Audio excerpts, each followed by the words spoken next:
ሰላም አንቺ አታውቂው በስልክ የሚያወራኝ ልጅ ነበረ። በቃ እንዲሽ ብለሽ እንዳታስቢ እትዬ፣ ይቅር በይኝ። ኧረ በፍፁም ምንም ይቅርታ አያስፈልገውም። ችግር የለውም። እሺ ለልጁ ትነግሪዋለሽ። ድራቸዋለሁ። እሺ ሰላምዬ፣ ደግሞ ሳልነግርሽ ከዚህ በኋላ ከበባድ ቃል እንዳታል። ይሄን ያክል ያስታውቅብኛል በጣም እንጂ። ምንድን ነው የሚያስጨንቅሽ? አይ ዝም ብሎ የማይረባ ነገር ሞቶ እያሰብ ንገሪኝ እንጂ ማርታ፣ ምንድን ነው የሚያስጨንቅሽ? ንገረዳል። አሁን ንገሪኝ። እንዴ እኔ እና አንቺ ተነጋግረን ያልፈተነው የቤታችን ችግር አለ።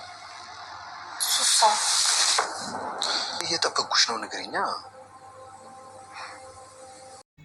አቶ ደረጀ ሰላምን አስጠነቀቀ። አንዳች ሚስጥር እንዳትናገሪ በማለት ሰላም በማልቀስ ትገኛለች። ማርቲ ያየችው ነገር በጣም አስደንግጧታል። እሷም እያለቀሰች ትገኛለች። የሰላም እርግዝና ሁሉም ቤተሰብ አረጋግጧል፣ አውቋል። ኤቢ እንግዲህ ሰላም እርጉዝ ናት እኮ እማዬ ብላ በተናገረችው ማርቲም የሰላምን እርግዝና አረጋግጣለች። አቶ ደረጀም ሰላም እርጉዝ እንደሆነች ሰምቶ በጣም ተደናግጧል። በዚህም የተነሳ ሰላምን ምንም አይነት ሚስጥር እንዳታወጣ እያስጠነቀቀ ይገኛል። ሰላም እንግዲህ በዚህ የተነሳ ስቅስቅ ብላ እያለቀሰች ትገኛለች። ማርቲም እውነት ለመናገር ግራ በማጋባት ከእሷ ጋር እያለቀሰች ነበረ። በመጨረሻም እንግዲህ ማርቲ አብረን መልካም ቀኖችን ባሳለፍናቸው ከማን ያረገሽው አብረን በተቋደስናቸው ምግቦች በሰማይና በምድር እባክሽ ሰላም ምንም ነገር ሳትደብቂ ሁሉንም ነገር ንገሪኝ እያለች እንግዲህ ሰላምን ጥያቄ እየጠየቀቻት ትገኛለች። ሰላም እንግዲህ ለጊዜው ከማልቀስ እና ይቅርታትዬ ከማለት ውጪ ምንም አይነት መልስ ለመመለስ አልወደደችም ነበረ። በስተመጨረሻም እንግዲህ ማርቲም ከሷ እኩል እያለቀሰች ሰላምም እያለቀሰች የሰላም ምላሽ ይቅርታትዬ ማለት ብቻ ነበረ። ኤቢ እንግዲህ ቆማ ነበር ስታያቸው የነበረው። እናትየዋ ግን ኤቢን ከዚህ ሂጂ እዚህ ፊቴ እንዳላይሽ በማለት አባራታለይ። ከዛ በኋላ ግን ሰላምን እውነቱን ንገሪኝ እባክሽ፣ ምንም ነገር እንዳትደብቂኝ፣ መጀመሪያ ግን ተረጋግተሽ ቁጭ በይ እስኪ እያለች ሁለቱም እያነቡ እንግዲህ ሰላም ስቅስቅ ብላን ያለቀሰችው። ውስጧ የታመቀ ሰው የማያየው ለሰው መናገር የማትፈልገው ነገር እንዳለ እንደዚሁ ከለቅሷ የምንረዳ ይሆናል። እያለቀሰ ትገኛለች። ማርቲም እንግዲህ ያስለቀሳት ነገር ከዚህ ቤት ወጥተሽ አታውቂም፣ እንዴት ሊሆን ቻለ? ከየት መጣ? ከየት ነው ያረገሽው? ከማን ነው ያረገሽው? የሚል ጥያቄ እንድትነግራት እንግዲህ ሰላምን አረጋግታ እየጠየቀቻት ነበረ። ሰላምም እንግዲህ እትዬ ይቅርታ አድርግልኝ፣ እናንተ ቤት በሌላችሁ ሰዓት እኔ ልጁ ቤት ሄጄ ነው በስልክ የማውቀው ልጅ ነበረ፣ እትዬ አንቺ አታውቂውም፣ ይቅርታ አድርግልኝ በማለት እያለቀሰች ትናገራለች። ማርቲ እንግዲህ ይህንን ስትሰማ ፈጣሪ ሆይ ይቅር በለኝ ተመስገን በማለት ለፈጣሪ ምስጋና እያቀረበች እና ፈጣሪን ይቅርታ እየጠየቀች በዚህ ሰዓት ስንቱን አሰብኩት፣ አይ ሰው መሆን ስንት ነገር አሰብኩኝ፣ የት ሄጄ እንደተመለስኩኝ በማለት እንግዲህ አእምሯ ውስጥ ያው እየተቀረጸው፣ ምክንያቱም ሰላም ከቤት ስለማትወጣ ከቤት ይሆናል ብላ ነው እንግዲህ ያሰበችው። ከቤት ወጥታ ማታውቅ ልጅ ከየትም ሊመጣ አይችልም። ቤት ካለ ሰው ነው ተብሎ ሊታሰብ የሚችለው። ሁሉም ሰው ማሰብ የሚችለውን ሀሳብ ነው ያሰበችው። በዚህም ነው አብራ ስታለቅስ የነበረው። ማርቲ እንግዲህ እንደምናውቀው ለትዳሯ ክብር ያላት በትዳሯ የማትደራደር ሴት፣ ክብሯን የምትጠብቅ ሴት እንደሆነች ያው ከዚህም በፊት ስትናገር ሰምተናል፣ ሁላችንም አዳምጠናል። አሁን ላይ ግን ሰላም ከሌላ ከውጭ አንቺ ከማታውቂው ሰው ነው ስትላት እንግዲህ በጣም ነው የተደሰተችው። እንዲች ብለሽ እንዳትጨነቂ እኔ ድርሻለሁ፣ እኔ አርስሻለሁ፣ ልጁን ደግሞ ታስተዋውቂኛለሽ። ልጅሽ አባት የሌለው ዲቃላ እንዲህ የሚባል ልጅ አይደለም። ስለዚህ ትንሽ ፕሮግራም አዘጋጅቼ እደርሻለሁ፣ አታስቢ፣ ምንም የምታለቅሽበት ጉዳይም የለም፣ ይቅርታም አትበኝ፣ አይ ችግር የለውም ነው ያለቻት። ነገር ግን ይህን ብትላትም መጨነቅ አልተወችም። እንግዲህ ማርቲ ከቀን ወደ ቀን በጣም ተጨንቃ ስሜቷ ተረብሾ ይሄ እስከሚያስታውቅባት እንግዲህ አቶ ደረጀም አውቆ እንግዲህ ምን ሆነሽ ነው? ሰሞኑን ልክ አይደለሽም፣ ፊትሽ ሁላ ተቀያይሯል። ምን እያሰብሽ ነው? የሚያስጨንቅሽ ነገር ምንድን ነው? ንገሪኝ ብሎ እንግዲህ አይ ዝም ብዬ ነው፣ ምንም አይደለም። የዚህን ያህል ያስታውቅብኛል እንዴ መጨነቄ እያለች ትገኛለች። እንዲህ በጣም እኮ ነው የሚያስታውቅብሽ። ለምንድን ነው የማትነግሪኝ? እኔና አንቺ የቤታችንን ችግር ተነጋግረን ያልፈታናቸው የትኛው ችግር አለና ነው? ለምንድን ነው የማትነግሪኝ? ንገሪኝ፣ እየጠበቁሽ ነው ይላታል። እንግዲህ እሷም እውነት ነው፣ አዎ ተነጋግረን ያልፈታናቸው ችግሮች የሉም፣ እሱስ ልክ ነህ በማለት ሰላም ስትለው ሰላም ምን ነው ያለው? ሰላም ነፍሰ ጡር ናት ስትለው እንግዲህ አቶ ደረጀ በጣም ነው የደነገጠው። ምክንያቱም ሰላም እርጉዝ መሆኗ ለእሱ አስደንግጦታል። ለምን ደነገጠ የሚለው እንግዲህ የምንመለከት ይሆናል ማለት ነው። ከዛም ሰላምን እንግዲህ እሱ አስጠንቅቋታል። ምንም አይነት ሚስጥር እንዳታወጪ፣ ቤተሰቡ ማወቅ የለበትም። እኔ ትዳሬን ፈልገዋለሁ፣ ትዳሬን እወዳለሁ። ማርቲ ይሄንን እውነት ካወቀች ትዳሬ ሊበጠበጥ ስለሚችል አንዳች ሚስጥር እንዳትናገሪ ብሏት ነው የሚገኘው ማለት ነው። ሰላም እንግዲህ ግራ ተጋብታለች። ራሷ ሁላ ታሟል። በጣም እያለቀሰች ነበረ። ተቀያይራለች ኦልሬዲ። ናታንም ምን ሆነሽ ነው ሰላም? እንደዚህ ሆነሽ እኮ አይቼሽ አላቅም። ምን ሆነሽ ነው? አሞሻል ወይስ ያስቀየመሽ ሰው አለ ቢላትም ለናታንም መናገር አልፈለገችም። ዳጣም እንግዲህ ስታያት በጣም ተቀያይራባት ድክምክም ብሏት ነበረና ምን ሆነች ነው ስትል እሷም እንግዲህ መናገር አልፈለገችም። አሁን ላይ ሰላም እርጉዝ መሆኗን ያወቁት እንግዲህ ማርቲ፣ ደረጀ እንደዚሁም ተንኮለኛዋ ኤቢ ናት ማለት ነው። መጀመሪያም ነገር ቆስቋሿ ኤቢ ነበረች።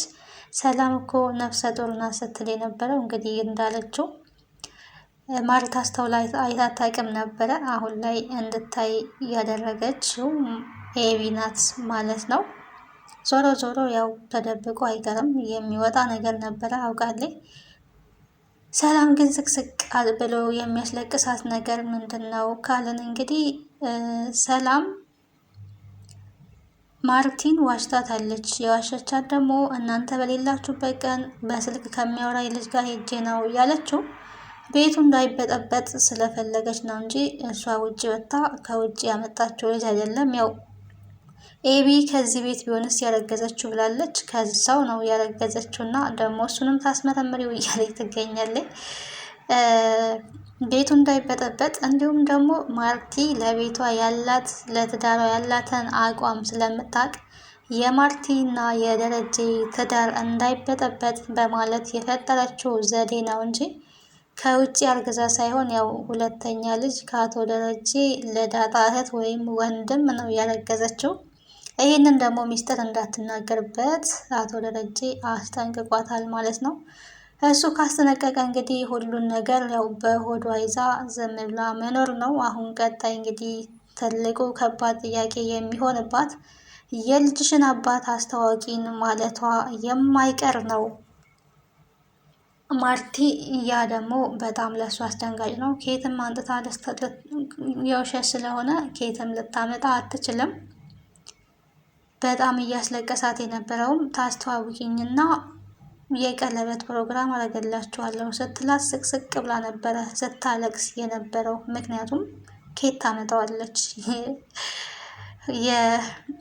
የቤት ያለው የራሷ ባል መሆኑን ብታቅ ማርቲ ምን ልትል ትችላለች? ብታቅ በጣም ከባድ ነው። በጥርጣሬ ራሱ በጣም እያለቀሰች ነበረ። በጣም ተጨንቃ ማለት ነው። ወይ ጉድ ብላ ራሷን ይዛ ለረዥም ሰዓት እንግዲህ እያለቀሰች ነበረ። በስተመጨረሻ ግን ሰላም በፈጠረችው ዘዴ ተመስገን ፈጣሪ ሆይ ይቅር በለኝ እያለች ትገኛለች። ምክንያቱም ማርቲ በትዳሬ ላይ የሆነ ነገር ቢያደርግ ብላለች። ከዚህ በፊት እንግዲህ ዳጣ እንኳን ቀልድ የመሰለ ጥያቄ አቅርባለን ነበረ። እኔ ያንቺን የአቶ ደረጀ ልጅ ብሆን ምናልባት ምን ልታደርጊ ትችያለሽ ነበር ያለቻት። እንግዲህ በጣም በኃይል ነው የተናገረቻት። እንደዛ የሚባል ነገር አለ? እንዴት አስበሹ ነው? እንደዛ አይነት ነገር በእኔ ላይ እኔ በትዳሬ በክብሬ ጭራሽ የማልደራደር ሴት ነኝ። ትዳሩ ያበቃለታል ነበር ያለችውና የማርቲን ኃይለኝነት ስለምታውቅ እንግዲህ ሰላም የፈጠረችው ዘዴ ነው። እውነቱ እንግዲህ መች ሊታወቅ እንደሚችል ያው በቀጣይ የምናይ ነው የሚሆነው። ዳጣም እንግዲህ ጥያቄዋን አላቋረጠችም። መኪና ውስጥ ሄዳ ነው እንግዲህ አባዬ እያለች የምጠራውና እዚህ መኪና ውስጥ ስመጣ በጣም ደስ ይለኛል ስትለው ነበር ለአባቷ። አባትየው እንግዲህ ችግር የለውም አንቺ እደጊና መንጃ ፈቃድ ትማሪያለሽ፣ ከዛም በኋላ ይገዛልሻል መኪናን ያላት። ኧረ እኔ መኪናውን አልፈልገውም፣ እዚህ ስመጣ ያው በነፃነት አባዬ ብዬ ስለምጠራክ ነው እንጂ ለመኪናው ምናምን አይደለም ብላን የመለሰችለት። ችግር የለውም እሱ በቅርብ ይሆናል፣ ሁሉን ነገር አንቺ ታገሺ፣ በትዕግስት የማይፈታ ነገር የለም፣ ቅርብ ጊዜ ነው ልጄ እመኝኝ እያላት ይገኛልና በነፃነት አባዬ ብለሽ የምጠሪበት ጊዜ ይመጣል ነው ያላት። እማዬ የምልበት ጊዜስ መቼ ነው ያላት። ግን እማዬ እናቴ በህይወት አለች ወይስ የለችም እያለች እንግዲህ ይሄንን ጥያቄ በተደጋጋሚ ነው የምጠይቀው፣ ግን መልሶላት አያውቅም። ለሁሉም ጊዜ አለው፣ በጊዜው ሁሉንም ነገር ታውቂያለሽ፣ እኔ አባትሽ ነኝ፣ የሚጠቅምሽንና የሚጎዳሽን ነገር ለይቼ አውቃለሁ፣ ግን ሁሉም በቅርቡ ይስተካከላል እያላት ይገኛል። እንግዲህ ዳጣ በተስፋ እናቴን አንድ ቀን ላገኝ እችላለሁ፣ እማዬ የምጠራበት ቀን ቅርብ ይሆናል እያለች በተስፋ እየጠበቀች ነው የምትገኘው። ምክንያቱም አሁን ላይ አቶ ደረጀ ነገሮችን የሚደባብቀው ሁሉንም በሚስጥር የሚይዘው ቤቱ እንዳይበጠበጥ ነው፣ ትዳሩ እንዳይበጠበጥ አስቦ ነው። ግን ያው አንድ ቀን እውነቱ መውጣቱ አይቀርም። እውነቱ ሲወጣ የሚፈጠረው ነገር በጣም ከባድ ነው። ያንን እንግዲህ እንዴት ብሎ እንደሚያስተካክል አብረን ነው የምናይ የሚሆነው ማለት ነው። ሌላኛው እንግዲህ ኤቢና ናታን ፍቅራቸው ምን ላይ ደረሰ የምንል ይሆናል ማለት ነው። የኤቢና የናታን ፍቅር እንግዲህ በጭራሽም ፌክ ነው ማለት ነው። ፌክ ላቭ ትላላችሁ። ናታን ያው ኤቢን አይወዳትም። ዳጣን ለማስቀናት ብሎ ግን እያደረገው ያለው ነገር ብዙም ያው ደስ አይልም። ኤቢ ግን መቼ ነው እንደ ፍቅረኛሞች ሮማንቲክ ምናምን የምንጫወተው እያለች እንግዲህ ለናታን ጥያቄ እያቀረበች ትገኛለች። እሱ ደግሞ ምን ማለት ነው እያለት የነበረውና አቢጌል ሲላት፣ አቢጌል ግን ለምን ትለኛለክ? ምን አለበት ኤቢ ከሆነም ደግሞ ላቭ ፍቅር ምናምን ለምን አትለኝም እያለች ትገኛለች። አንቺ ልጅ ግን ምን እያሰብሽ ነው? ቆይ ይሄንን ስልሽ እና አባዬ ቢሰሙስ ነው እያላት የነበረውና ቢሰሙና ምን ችግር አለው? እንዲያውም ደስ ነው ሊላቸው የሚችለው እንጂ እነሱ ምንም አይሉም ነው ያለችው። አንቺ በቃ ለራስሽ ስሜት ብቻ የምትጨነቂው እንጂ የሰውን ፍላጎት እና ስሜት አታስቢም አይደል? ከዚህ በኋላ ምን አገባቸው? እኔ እኮ ትልቅ ነኝ፣ 20 ዓመት ሞልቶኛል።